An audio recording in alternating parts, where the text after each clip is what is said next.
मैं रशिया 4-5 बार जा चुका, तो मेरे को इतना इंटरेस्ट नहीं था नाइट लाइफ वगैरह में, पर वो बंदे पहली बार गए थे। तो वो गए थे, तो मैं कह रहा भाई मैं तो सो रहा हूँ और तुम चले जाओ, तुमको जहाँ जाना है। रात को मेरे पास फ़ोन आ रहे थे, फिर भाई बचा ले। तो उनके साथ क्या हुआ, हॉस्टल से नीचे उतरे भाई, सामने से 2 लड़कियां जा रही है। अब रशिया में क्या चीज़ कॉमन है भाई, आपसे चलती फिरती लड़की ना सिगरेट मांग लेगी।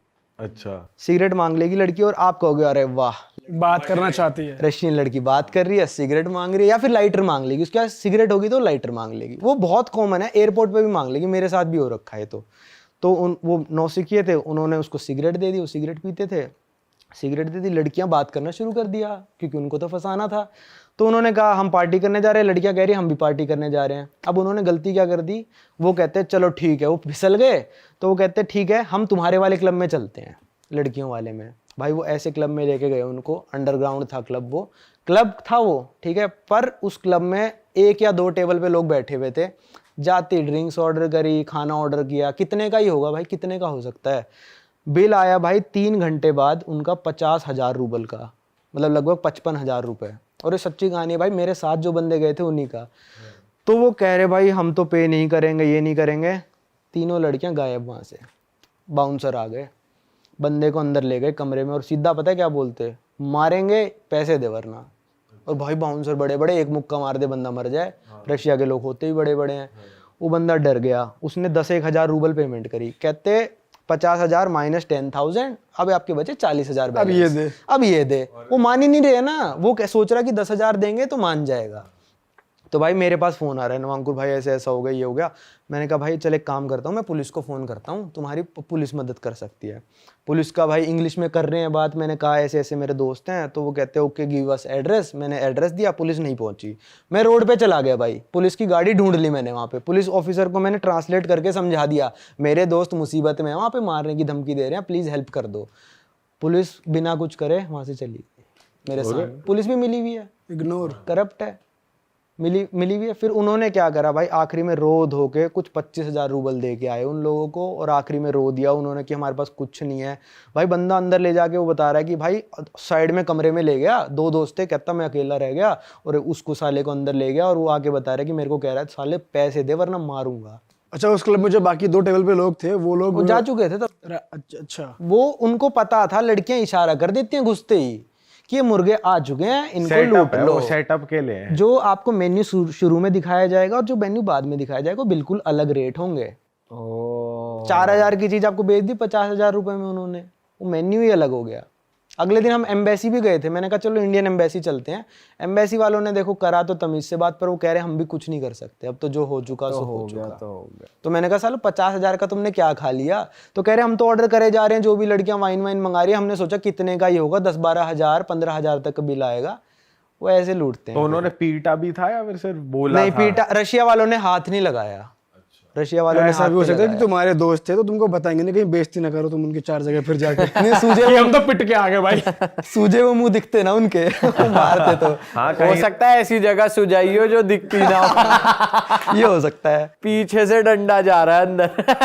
तभी निकले 10,000। कह रहे अलग बिठाया लेकिन डंडे पे। भाई पहले 10 दिए, फिर 25 दिए, हो गए 35-15,000 की मार खा के आए।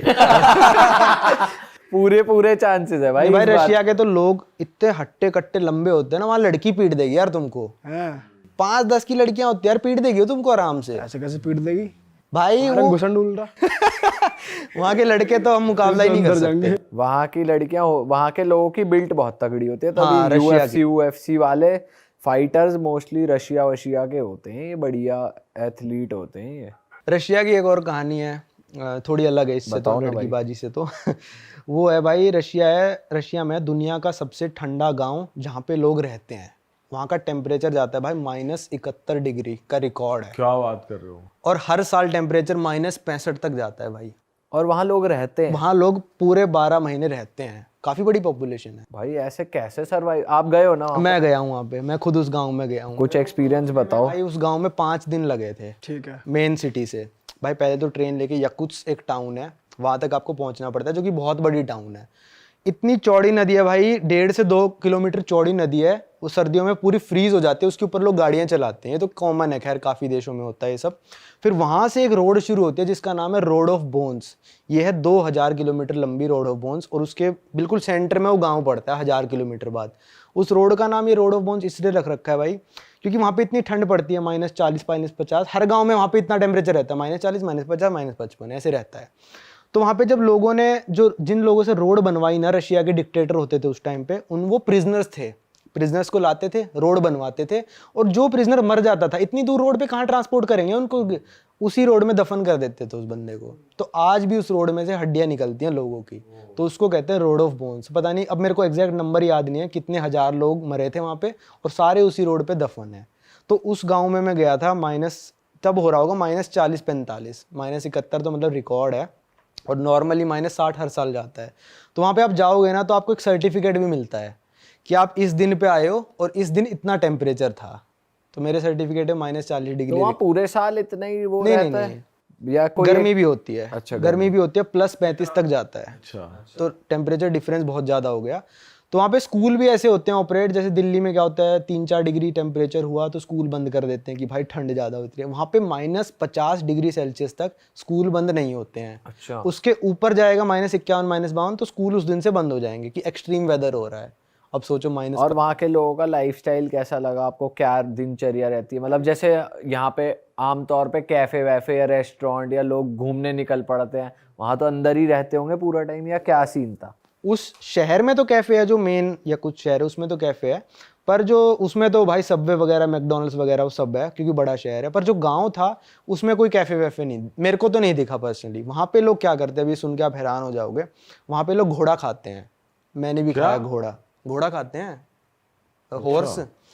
तो घोड़ा खाते हैं, वो क्या करते हैं भाई, घोड़ा मार के अपने घर का जो बाहर का कमरा है ना, सबसे बाहर का कमरा, उस घोड़े को मरा हुआ रखते हैं वहाँ पे, और पूरे विंटर्स उस घोड़े में से थोड़ा थोड़ा निकाल के खाते रहते हैं।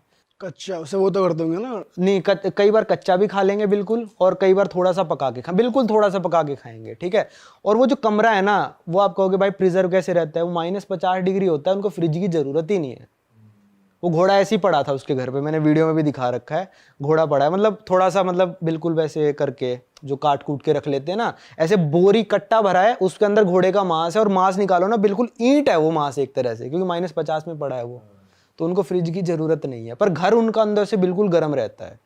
अच्छा। घर में चाहे नंगे घूमो, आपको ठंडे नहीं लगेगी। सेंट्रलाइज्ड हीटर रहता है? हाँ, पानी वाला हीटर होता है, इंडिया की तरह नहीं है ये वाला एसी वाला हीटर, काम नहीं करेगा वहाँ पे। वहाँ पानी वाला हीटर होता है, वहाँ पे सरकार गर्म पानी सप्लाई करती है, पाइपों में से गर्म पानी जाता है आपके घर में, एक हीटर दीवार के कोने पे लगा होता है जिसमें गर्म पानी सर्कुलेट होता है, जिससे आपका घर पूरा गर्म होता है। और जो उनका वो होता है ड्रेनेज सिस्टम, वो भी बढ़िया होता है, क्योंकि पानी तो जम जाएगा अगर जो बाहर जा रहा है पानी घर से निकल रहा है। भाई ड्रेनेज सिस्टम पे क्या करते हैं वो लोग, ड्रेनेज सिस्टम पे ना 8 से 10 ऊन के लेयर्स लपेटे होते हैं। मेन शहर में मैंने देखा अपनी आंखों से, 8 से 10 ऊन के लेयर्स लिपटी हुई हैं, जिससे कि अंदर का पानी जमे ना।